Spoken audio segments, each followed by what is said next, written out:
രണ്ട് ദിനവൃത്താന്തം അധ്യായം 14. അബിയാവ് തൻ്റെ പിതാക്കന്മാരെ പോലെ നിദ്ര പ്രാപിച്ചു. ദാവീദിന്റെ നഗരത്തിൽ അവനെ അടക്കം ചെയ്തു. അവൻ്റെ മകനായ ആസ അവനു പകരം രാജാവായി. അവൻ്റെ കാലത്ത് ദേശത്തിന് 10 സംവത്സരം സ്വസ്ഥത ഉണ്ടായി. ആസ തൻ്റെ ദൈവമായ യഹോവയ്ക്ക് പ്രസാദവും ഹിതവും ആയുള്ളത് ചെയ്തു. അവൻ അന്യദേവന്മാരുടെ ബലിപീഠങ്ങളും പൂജാഗിരികളും നീക്കിക്കളഞ്ഞു. സ്തംഭ വിഗ്രഹങ്ങൾ ഉടച്ച് അശേരാ പ്രതിഷ്ഠകളെ വെട്ടിക്കളഞ്ഞു. യഹൂദായോട് അവരുടെ പിതാക്കന്മാരുടെ ദൈവമായ യഹോവയെ അന്വേഷിപ്പാനും ന്യായപ്രമാണവും കൽപ്പനയും ആചരിച്ച് നടപ്പാനും കൽപ്പിച്ചു. അവൻ എല്ലാ യഹൂദ പട്ടണങ്ങളിൽ നിന്നും പൂജാഗിരികളും സൂര്യവിഗ്രഹങ്ങളും നീക്കിക്കളഞ്ഞു. രാജ്യം അവൻ്റെ കീഴിൽ സ്വസ്ഥമായിരുന്നു.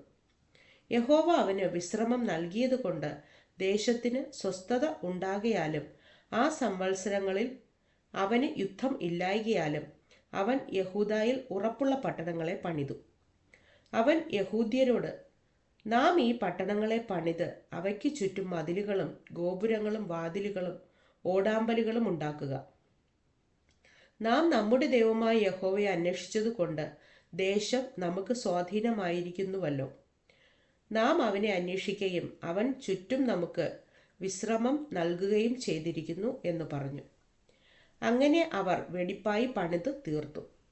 ആസായ്ക്ക് വൻ പരിചയം കുന്തവും എടുത്തവരായി 3,00,000 യഹൂദ്യരും ചെറുപരിചയം എടുപ്പാനും വില്ലു കൊലപ്പാനും പ്രാപ്തരായി 2,80,000 ബെന്യാമീന്യരും ഉള്ള ഒരു സൈന്യം ഉണ്ടായിരുന്നു. അവരെല്ലാവരും പരാക്രമശാലികളായിരുന്നു. അനന്തരം കൂശ്യനായ സേരഹ് 10,00,000 ആളും 300 രഥവും ഉള്ള സൈന്യത്തോടുകൂടെ അവരുടെ നേരെ പുറപ്പെട്ട് മാരേശ വരെ വന്നു.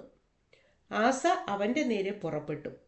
അവർ മാരേശയ്ക്ക് സമീപം സെഫാഥ താഴ്വരയിൽ പടയ്ക്ക് അണിനിരത്തി.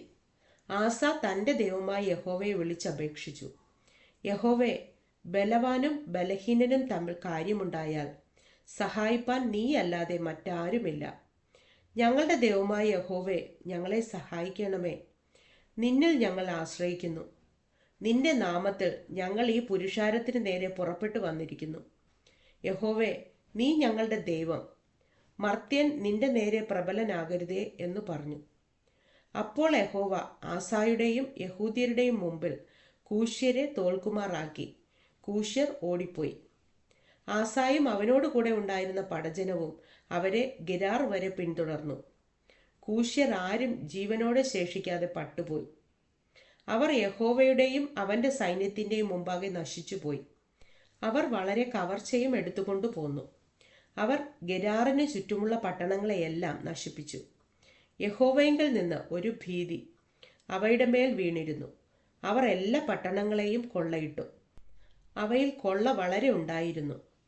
അവർ നാൽക്കാലികളുടെ കൂടാരങ്ങളെയും ആക്രമിച്ചു. അനവധി ആടുകളെയും ഒട്ടകങ്ങളെയും അപഹരിച്ച് യെരൂശലേമിലേക്ക് മടങ്ങിപ്പോന്നു.